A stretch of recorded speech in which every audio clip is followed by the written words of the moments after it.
না জেনে না বুঝে এতটা কষ্ট দিলাম আমি ওনাকে। কথাটা ভাবতে কান্না করে বসি আমি। আমি কান্না সিক্ত চোখে আটকে আসা কণ্ঠে বর্ষাকে উদ্দেশ্য করে বলে উঠি, "উ- উনি কোথায় এখন?" আমার এমন কথায় বর্ষা নিচের দিকে তাকিয়ে থেকে বলে ওঠে, জিসান শেখ ও তার বাবাকে মারতে গেছে হয়তো। কথাটা শুনে কিছুক্ষণ চুপ হয়ে বসে থাকি জায়গায়। তিনজনেই চুপ করে বসে থাকি জায়গায়। আমাদের কিছুক্ষণ চুপ হয়ে বসে থাকার পর হঠাৎই কেউ হট হট করে শব্দ করে আমাদের রুমের দরজাটা খুলে দেয়। দরজা খোলার শব্দ কানে আসতেই চমকে উঠে সামনের দিকে তাকাতেই চোখের সামনে রিদ খানকে দরজা খুলতে দেখি।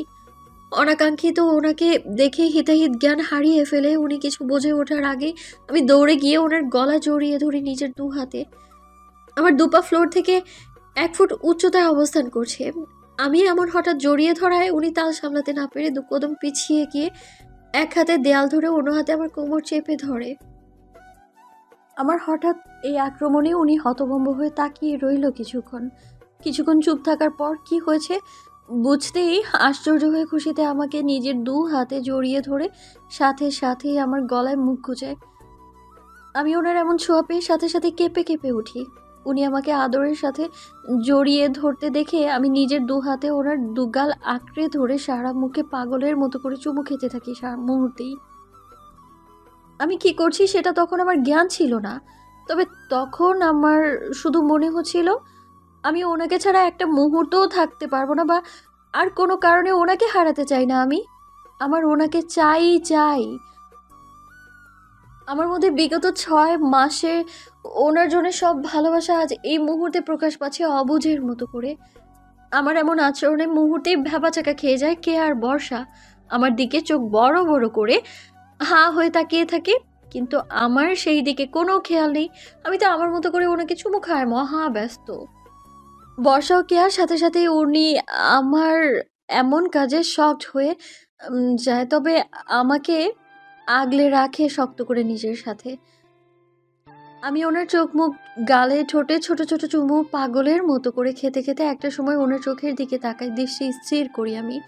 আমার দৃষ্টিতে অনুতপ্ততা আর ওনার জন্য শত ভালোবাসা থাকলেও ওনার দৃষ্টিতে ছিল আমার জন্য ভরপুর নেশা। কেমন একটা নেশাক্ত দৃষ্টিতে তাকিয়ে থাকে আমার দিকে।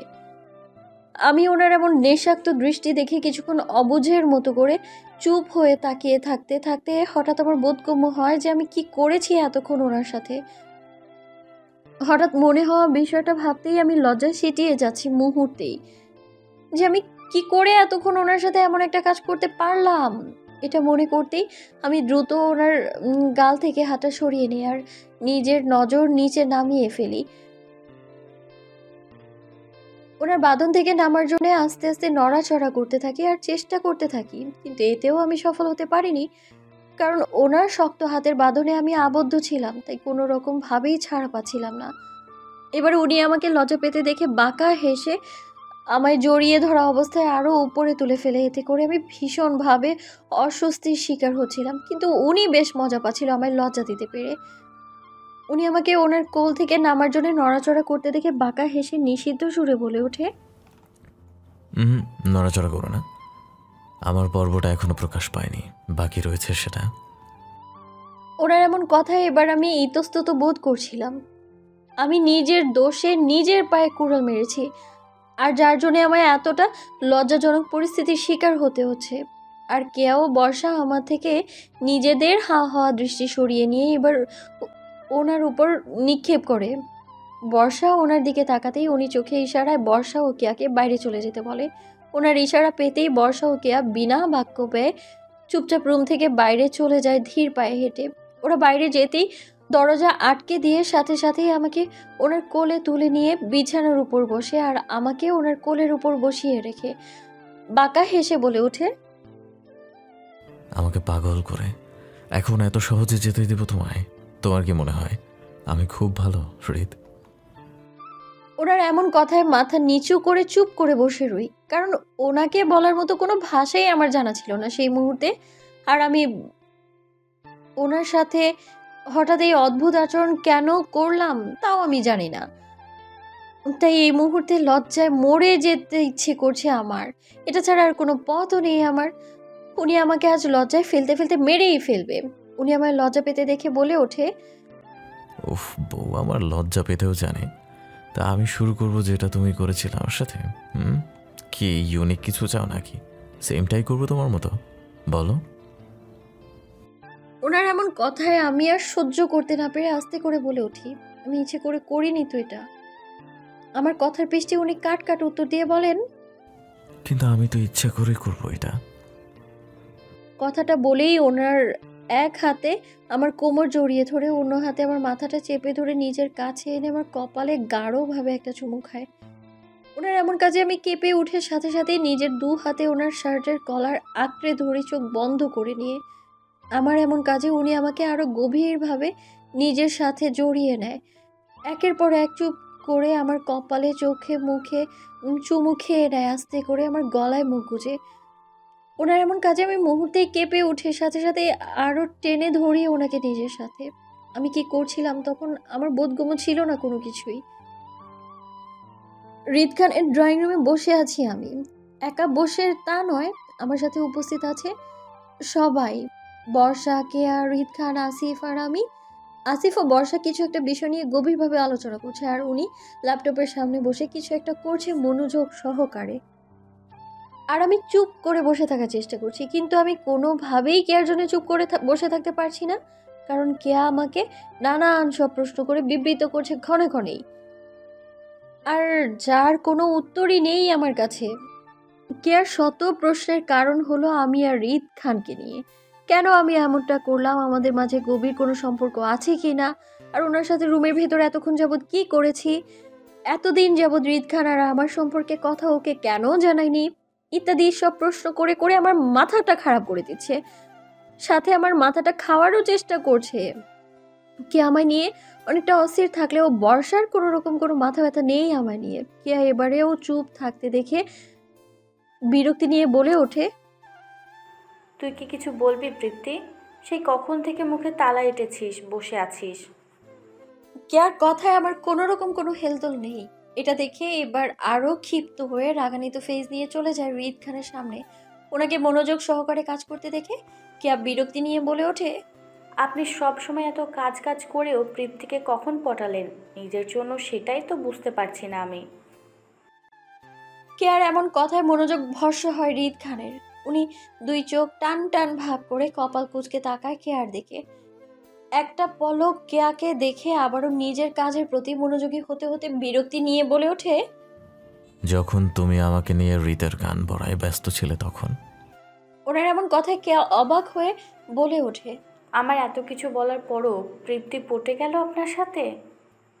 হুম। ওনার কথাটা শোনার সাথে সাথেই নাক মুখ ছিটকে ওনাকে উদ্দেশ্য করে বলে ওঠে, ছি ছি, ওর রুচিটা খুবই খারাপ। শেষ পর্যন্ত এমন একটা ভিলেন স্বামী পছন্দ করলো নিজের জন্য। কেয়ার এমন কথা উনি উচ্চ স্বরের সাথে বলে ওঠে। কি? ওনার উচ্চ স্বরে কি শুনে আমরা সবাই তাকাই ওদের দিকে কৌতূহল চোখে, আর কেয়া ওনাকে ভয় না পেয়ে উল্টো আফসোসের সুরে সতেজ গলায় বলে ওঠে, কি মানে কি? যা সত্য তাই বলছি। আমি প্রীতি ভবিষ্যৎ বলতে পারবো এক নিমেষে। আমার বনুটার জীবন তেজপাতা হয়ে যাবে 2 দিনেই আপনার সাথে থেকে। কেয়ার এমন কথায় আমরা সবাই হা হয়ে তাকিয়ে থাকি সেই দিকে। কেয়াকে এতটা নির্ভয় দেখে আমার হা হওয়ার ধাপটা আরো কয়েক গুণ বেড়ে যায়। আমাদের সবাই হা হওয়ার মধ্য দিয়ে কেয়া আবারও কৌতূহলী হয়ে রিদ খানকে প্রশ্নসিক্ত কণ্ঠে বলে ওঠে, আচ্ছা, আমার একটা প্রশ্ন ছিল। আপনি সবসময় প্রীতিকে হৃদ বলে ডাকেন কেন? আমরা সবাই জানি ওর নাম প্রীতি, তাহলে আপনি কি জানেন না ওর নাম কি সেটা? কেয়ার এমন প্রশ্নে রিদ খান রাগান্বিত ফেস করে বলে ওঠে, I know everything. Who is she? I know very clearly. So, তোমার বলার দরকার নেই ওর নাম। আর বাকি রইল রিত নামটা নিয়ে, তাহলে সেটাও ওর আসল পরিচয়, জন্মসূত্রর নাম রিত। ওনার এমন কথায় আমি ও কেয়া দুজনেই চমকে উঠি। তার মানে উনি আমার পরিবার সম্পর্কে হয়তো কিছু জানে, যার জন্য উনি আমাকে এই নাম ধরে ডেকেছেন। আমি ওনাকে এই রিত নামটা নিয়ে কখনো প্রশ্ন করতে পারিনি, কিন্তু আজ কেয়ার প্রশ্ন করাতে আমার মনের মধ্যে অনেক বেশি কৌতূহল জেগে ওঠে যে আসল পরিচয় কি আমার। আমি একটু এগিয়ে বলতে যাব কিছু, তার আগে কেয়া চমকে ওঠে, উত্তেজিত কণ্ঠে ওনাকে বলে ওঠে, মানে আপনি জানেন তৃপ্তির আসল পরিচয় কি? তাহলে বলুন না ওর আসল পরিচয়টা কি? কেয়াকে একের পর এক প্রশ্ন করতে দেখে উনি বিরক্তি নিয়ে দাঁতে দাঁত চেপে বলে ওঠে, কেন তুমি না ভবিষ্যৎ বলতে পারো এক নিমিষে? তাহলে বাকিটা তুমি নিজে বের করতে পারবে, আমাকে প্রশ্ন না করেই। কথাগুলো বলে এখান থেকে ধপা ধপা ফেলে বাইরের দিকে চলে যায় উনি কেয়াকে কিছু বলতে না দিয়ে। ওনার এমন আজগবি কথায় আমি আর কেয়া চিন্তাসিক্ত থাকলেও বর্ষা আর আসিফ ছিল স্বাভাবিক ভঙ্গিতে। তাদের দেখে মনে হচ্ছিল তারা আমার পরিচয় সম্পর্কে সবটা আগে থেকেই জানে। ওনার কথা অনুযায়ী আমরা এই মুহূর্তে ওনার বাড়িতেই আছি। আমরা তিনজনকে 3টা রুম দেওয়া হয়েছে থাকার জন্যে। আমার রুমটার সাথেই ওনার রুমটা অবস্থান করছে। এই মুহূর্তে আমরা 3 বান্ধবী ছাড়া অন্য কেউ নেই এই বাড়িতে, তবে বেশ কিছু বডিগার্ড আছে আমাদের সাথে এখানে। উনি আমাদের রেখে কোথায় যে গেছে তা বলতে পারি না, তবে এতটা বলে গেছে যে আজকের পর থেকে আমি সব সময়ের জন্য মুক্ত থাকবো সব কিছু থেকে। কেউ আর আমার নিয়ে গেম খেলতে পারবে না। ওনার এমন কথায় তখন শুধু আমি করুণ দৃষ্টিতে তাকিয়েছিলাম ওনার দিকে, কিছু না বলে। উনি আমার কপালে ওনার ঠোঁট চেপে ধরে আস্তে করে চলে যায় আসিফকে নিয়ে। আর এখন প্রায় রাত 12টা বাজে। কেয়া বসে বসে টিভি দেখছে আর আমি বিছানার উপর বসে আছি। বর্ষা এখন মাত্র ফোনটা হাতে নিয়ে কিচেন রুমে দিকে গেছে, কিছু একটা হাতে নিয়ে, খুব সম্ভবত মগ টাইপের কেনা হবে। তবে বর্ষাকে আজ সন্ধ্যা থেকে বেশ চিন্তিত দেখাচ্ছে কোনো একটা কারণে, তবে আমাদের কিছু বলছে না, বারবার নিজের ফোনের দিকে তাকাচ্ছিল। আমার এমন চিন্তা ভাবনার মাঝে হঠাৎ করেই কিচেন থেকে বর্ষার উচ্চ শব্দের চিৎকার ভেসে ওঠে আমাদের কানে। চিৎকারের শব্দ কানে আসতেই ছটপট করে আমি আর কেয়া দ্রুততার সঙ্গে দৌড়ে কিচেনের দিকে যাই যে কি হয়েছে সেটা দেখার জন্যে। কিন্তু আমিও কেয়া কিচেন রুমে পৌঁছাতে চোখে যা দেখলাম তার জন্য আমি বা কেয়া কেউ মোটেও প্রস্তুত ছিলাম না। এতটা ভয়াবহ দৃশ্য দেখে মুহূর্তেই পাথরের মূর্তির রূপ হয়ে যাই, দাঁড়িয়ে পড়ি ভাবলেশ চোখে। চোখের সামনে বর্ষার নৃশংস দেহটা ফ্লোরে লুটিয়ে পড়তে দেখে মুহূর্তে জমে যায় আমি আর কেয়া। বর্ষা নিজের মাথাটা 2 হাতে চেপে ধরে ফ্লোরে লুটিয়ে পড়ে কাতরাচ্ছে ব্যথায়। বর্ষার রক্তে কিচেনের ফ্লোর ভেসে যাচ্ছে রক্তে। মুহূর্তেই বর্ষার এমন অবস্থা দেখে আমি আর কেয়া জায়গায় দাঁড়িয়ে থাকি শকড হয়ে। আমি আর কেয়া এতটাই শকডে চলে যাই যে বর্ষাকে এই অবস্থায় কে করলো তা দেখতেই ভুলে গিয়েছি দুজন। আমাদের ঘোর ভাঙে বর্ষার কাতরানোর শব্দ শুনে। চিৎকার করে ফ্লোরে বর্ষার সামনে বসে বর্ষাকে আমার কোলে নিতেই পাশ থেকে কেউ জোরে আমার মাথায় রড দিয়ে আঘাত করে শক্ত করে। রডের বাড়ি খেয়ে ফ্লোরে ছিটকে পড়তে কেয়ার বুক ফাটা চিৎকার শোনা যায় আমার। আমি ফ্লোরে শব্দ করে উপর হয়ে পড়ে পেছন ফিরে তাকাতেই চোখে পড়লো মাদারকে। মোটার রড নিয়ে দাঁড়িয়ে আছে রক্ত লাল চোখে আমাদের 3 জনকে মারার চোটে। পুরো এলোমেলো অবস্থায় দাঁড়িয়ে আছে আমাদের সামনে। ওনাকে দেখে মনে হচ্ছে উনি কিছুর সাথে যুদ্ধ করে এখানে পৌঁছায় আমাদের কাছে আমাদের মারার জন্যে। আর এখন মাদার আমার মাথায় আঘাত করে কেয়াকে আঘাত করতে যাবে, তার আগে ভাগ্যবশত কিছুটা ঝুঁকে যেতেই কেয়ার মাদারের সেই রডের বাড়িটা লাগে কেয়ার বাম পায়ের ওপর। আমাদের মতো কেয়াও সাথে সাথে ফ্লোরে লুটিয়ে পড়লো অনাকাঙ্ক্ষিতভাবে। আমাদের 3 জনকে একসাথে ফ্লোরে লুটিয়ে পড়তে দেখে মুহূর্তেই তৃপ্তি ছেয়ে গেল মাদারের চোখে মুখে। তিনি রাগে রিরি করতে করতে আমাদের 3 জনকে উদ্দেশ্য করে বলল, তোদের 3 জনের জন্য আমাদের এত বছরের সাধনা নষ্ট হয়ে গেছে। আমাদের তৈরি করা সব প্ল্যানিং নষ্ট করেছিস তোরা 3 জন। কথাটা বলেই আবারও ওনার হাতে থাকা রডটা দিয়ে আঘাত করে আমাদের 3 জনের উপর। আমরা ব্যথায় চিৎকার করছি কিন্তু কোনো বডিগার্ড এগিয়ে আসছে না আমাদের দিকে। আমাদের 3 জনের বুক ফাটা চিৎকার শুনে মাদার আরো তৃপ্ততা নিয়ে আমায় উদ্দেশ্য করে বলে ওঠে, আরও জোরে চিৎকার কর তোরা। তোদের চিৎকারে আমার বড্ড শান্তি লাগছে। তোদের বাঁচানোর জন্য কেউ এগিয়ে আসবে না, কারণ আমি তো রিদ খানের সব কয়টা বডিগার্ডকে অজ্ঞান করে এসেছি এখানে তোদের মারতে, যাতে তোদের মারতে আমার কোনো রকম অসুবিধা না হয়। রিদ খানের চোখে ফাঁকি দিয়ে এখানে বহু কষ্টে পৌঁছিয়েছি, আর এত সহজে তোদের ছেড়ে দিব? তোদের মেরে আমি আমার স্বামীর আত্মাকে শান্তি দিব।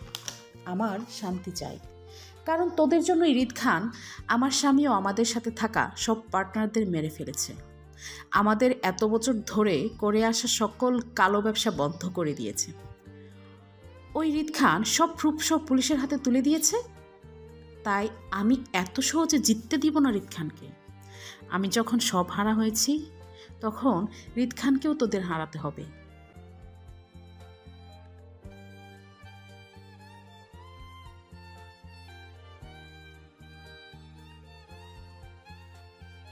বিশেষ করে এই তৃপ্তিকে।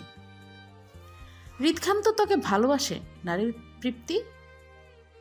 তা আমি আরও আগেই বুঝতে পেরেছিলাম, তারপরেও কিছু বলিনি, কারণ ভেবেছিলাম রিত খান আমাদের পক্ষে আছে, তাই যা খুশি করুক আমাদের কি। কিন্তু এখন যখন আমাদের সব শেষ, তখন রিত খানকেও তার ভালোবাসা হারাতে হবে। কথাটা বলেই পরপর কয়েকবার আঘাত করে আমার শরীরে জোরে জোরে। আমি চিৎকার করছি আর ফ্লোরে কাতরাচ্ছি, কারণ ফ্লোর থেকে উঠতে পারছি না কিছুতেই। আমার মাথায় আঘাতের কারণে অনেক বেশি রক্ত ঝরছে মাথা দিয়ে, তাই বেশি একটা নড়াচড়া করতে পারছি না। আমার অবস্থা এখন বর্ষা ও কেয়ার চেয়ে বেশ খারাপ দাঁড়িয়েছে। মাদা যখন ক্ষিপ্ত হয়ে লাগাতার আমায় আঘাত করছিল, কেয়ার অবস্থা আমারও বর্ষার চেয়ে ভালো থাকায় কেয়া তখন কোনো রকমে ভাঙা পা নিয়ে উঠে দাঁড়িয়ে কিচেন থেকে ছোট্ট স্টিলের বোতল নিয়ে পেছন থেকে জোরে আঘাত করে মাদারের মাথায়। বাড়ি মারার সাথে সাথে চিৎকার করে ফ্লোরে লুটিয়ে পড়লো মাথা চেপে। মাদার ফ্লোরে লুটিয়ে পড়তে কেয়া দ্রুত এসে আমায় ধরে নিজের কোলের উপরে মাথাটা রাখে। কান্না করতে করতে আমায় বলতে থাকে, তৃপ্তি, তোর কিছু হবে না, আমি আছি তোর সাথে। ভাইয়া এক্ষুনি আসবে আমাদের তিনজনকে বাঁচাতে। কথাটা বলেই কেয়া অঝরে কান্না করতে থাকে আমায় কোলে নিয়ে। কাটানো অবস্থায় কেয়াকে বলছি বর্ষাকে দেখার জন্য, আর আমাকে ধরে অঝরে কান্না করছে কেয়া। মাদার উঠে দাঁড়িয়ে স্টিলের বোতলটা নিয়ে জোরে আঘাত করে কেয়ার মাথায়।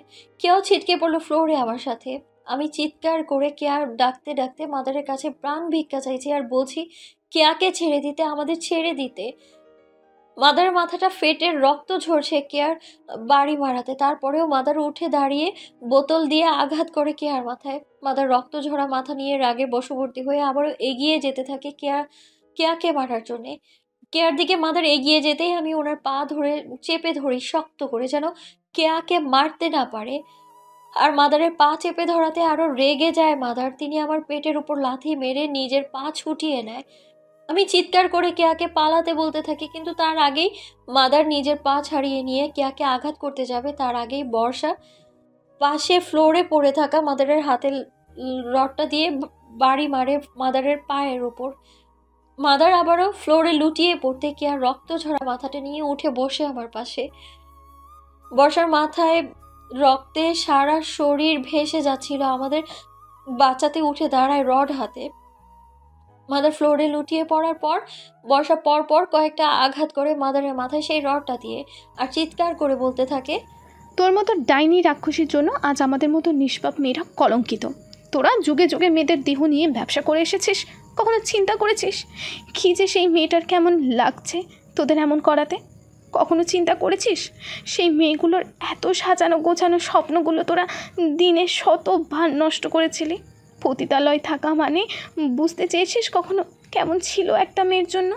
নিজের দেহটা রোজ রোজ বাবার বয়সের লোকেরা ছিঁড়ে যাবে, সেটা কেমন লাগে একটা মেয়ের জন্য কখনো ভেবে দেখেছিস? হারামজাদি, তুই কে অন্যের জীবন নিয়ে খেলা করার? হ্যাঁ, তোদের জন্য কি আল্লাহ আমাদের সৃষ্টি করেছিল? ওই হারামজাদি।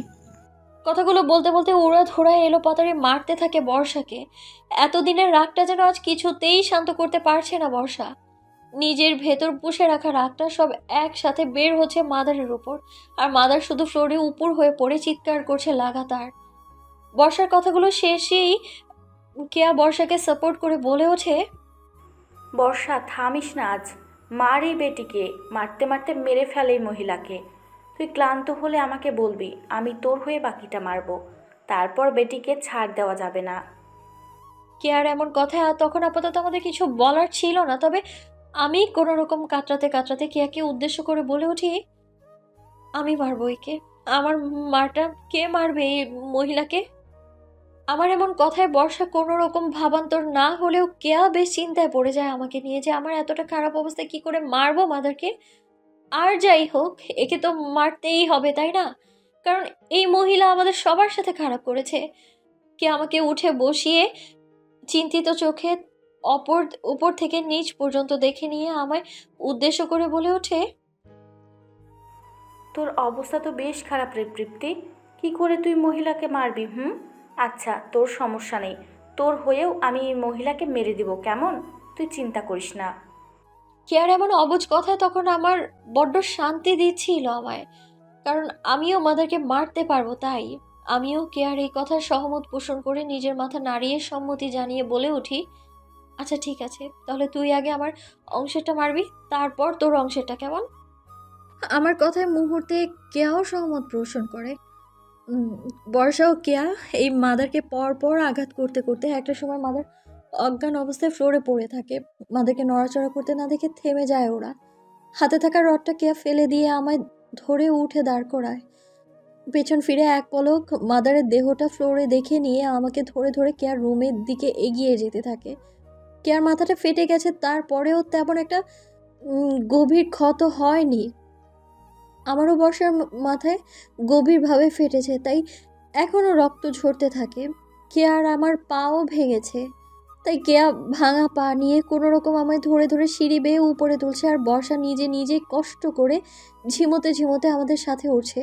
পেছন ফিরে আর একটা বারের জন্য মাদার দেহটার দিকে তাকাইনি। যদি তাকাতাম তাহলে হয়তো আবারও বিপদের হাত থেকে বেঁচে যেতাম। তিনজনই রুমে এসে বসি ফ্লোরের উপর। কেয়া ফার্স্ট এইড বক্স এনে আমার কপাল পরিষ্কার করতে থাকে, আর বর্ষা নিজেই নিজের রক্ত ঝরা বন্ধ করতে থাকে। আমার মাথা থেকে রক্ত পড়া বন্ধ হতেই তাকাই বর্ষার দিকে।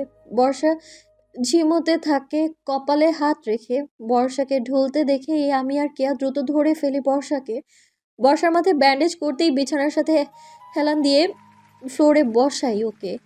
আমরা তিনজনই একইভাবে বসতেই আমার চোখ যায় টেবিলের উপর আমার নীল ডায়েরিটার উপর। সেটা দেখেই কোনো রকম দুলতে দুলতে গিয়ে সেখানে বসে পড়ি আজকের ঘটনাগুলো লেখার জন্য। আমার কেন যেন মনে হচ্ছে আজকের পর যদি লেখার সময় না পাই আর, সেটা চিন্তা ভাবনা করে আজকের ঘটনাগুলো সবটা লিখে ফেললাম ডায়েরিতে। আমার লেখার মধ্যেই আমার নাকের মধ্যে খুব তীক্ষ্ণ একটা গন্ধ লাগে, খুব সম্ভবত গ্যাস ছাড়ার গন্ধ। 15 মিনিট যাবৎ ডায়েরিটা লিখছি আমি, আর এই 15 মিনিটের ভেতর হয়তো মাদার কিচেন রুমের গ্যাস ছেড়ে দিয়েছে আমাদের পুরো মারার জন্যে।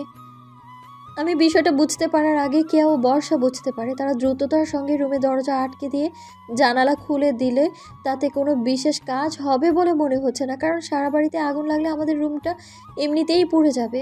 আমরা তিনজনেই খুব ভয়াবহ কিছুর সামনে দাঁড়িয়ে পড়েছিলাম তখন, কারণ আমরা এখন 3 তলার উপর একটা রুমে আছি।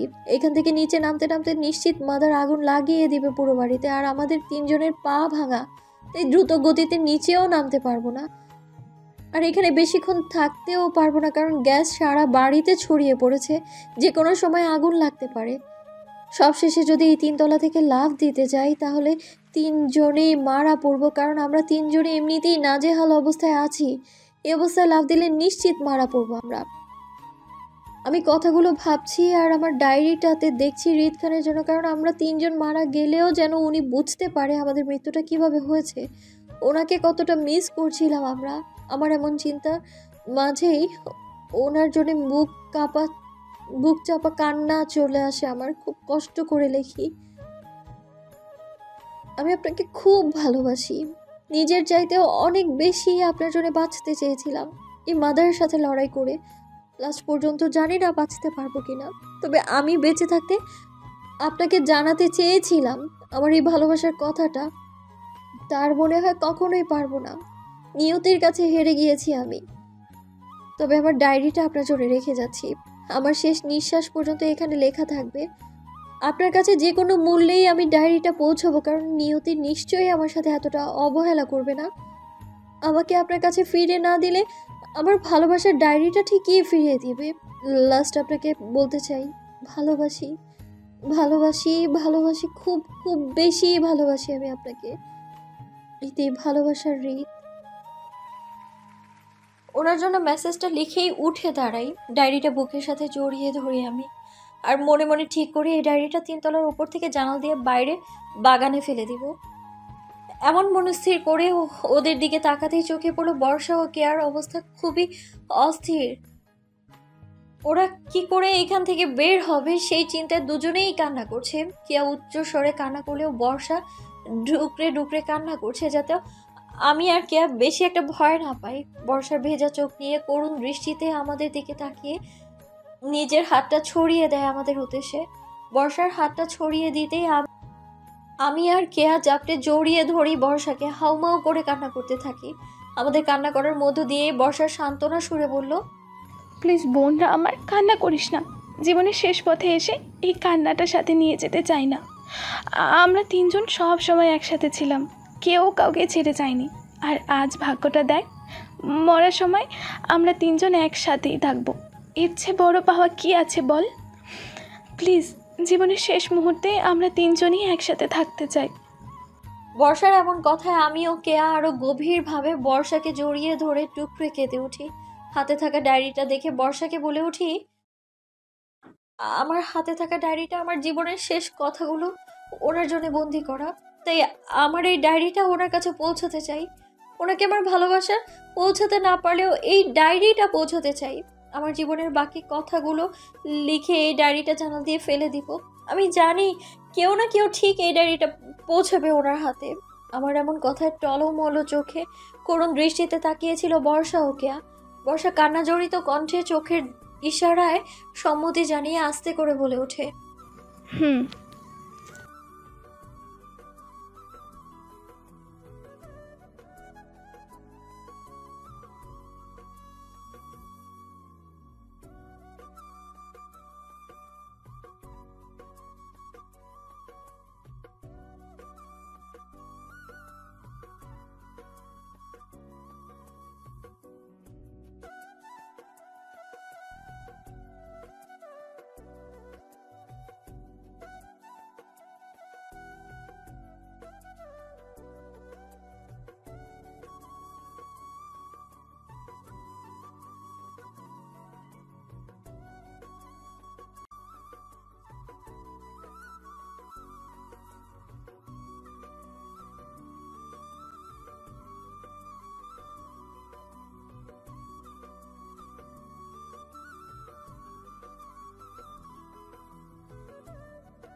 Watch out!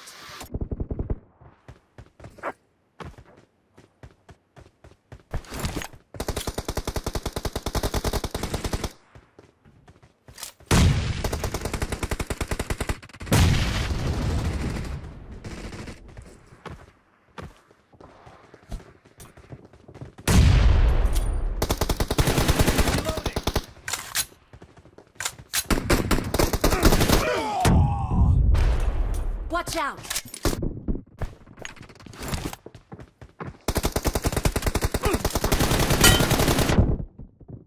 Watch out!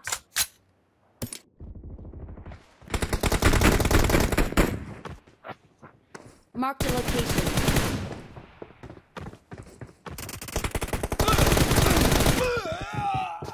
Watch out!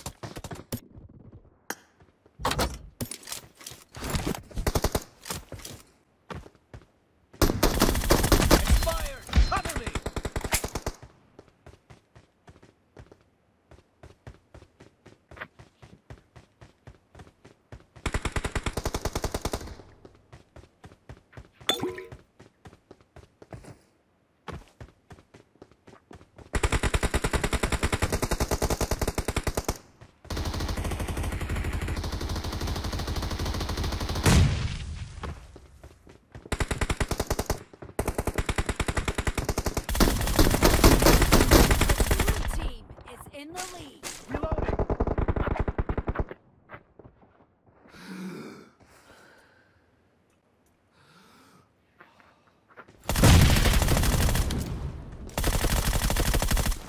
Cover me.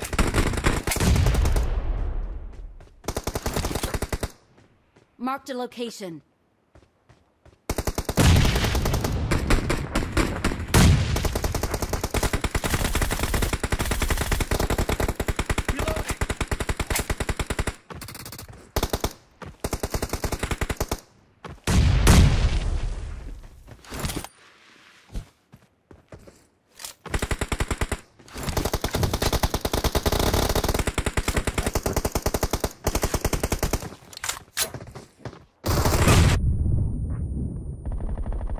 Marked a location.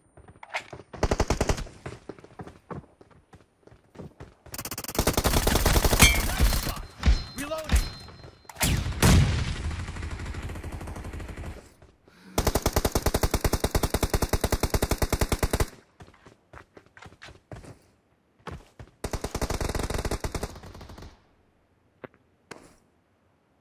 Marked a location.